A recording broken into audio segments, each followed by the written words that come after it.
అపూర్వ ప్రజాదరణతో రోజు రోజుకు కొనతాల తన ప్రచారంలోని తనదైన శైలిలో దూసుకుపోతున్నారు. అందులో భాగంగా అనకాపల్లి స్థానిక గాంధీనగర్లో గురువారం ఉదయం గడప గడపకు ప్రచారంలో ఉమ్మడి కూటమి ఎమ్మెల్యే అభ్యర్థి కొనతాల రామకృష్ణ, సినీ నటుడు పృథ్వీరాజ్ పాల్గొన్నారు. వీరు మొదటిగా గాంధీనగర్ వెంకటేశ్వర స్వామి వారిని దర్శించుకున్నారు. వీరికి ఆలయ అర్చకులు ప్రత్యేక పూజలు నిర్వహించి తీర్థ ప్రసాదాలను అందజేశారు. అనంతరం గాంధీనగరంలోని పుర వీధుల్లో ప్రచారం నిర్వహిస్తూ ఎమ్మెల్యే అభ్యర్థిగా నాకు గాజు గ్లాసు గుర్తుపై ఓటు వేయాలని, ఎంపీ అభ్యర్థికి కమలం పువ్వు గుర్తుపై ఓటు వేయాలని అభ్యర్థించారు. వీరికి ఏ వీధిలోకి వెళ్లిన మహిళలు హారతలిస్తూ ఘన స్వాగతం పలుకుతూ మా ఓటు మీకే, జనసేనకే అంటూ భరోసా ఇచ్చారు.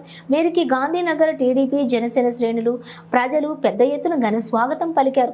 సినీ నటుడు పృథ్వీరాజ్ని చూసేందుకు, సెల్ఫీలు తీసుకునేందుకు పిల్లలు, యువకులు, మహిళలు ఉర్రూతలూగారు.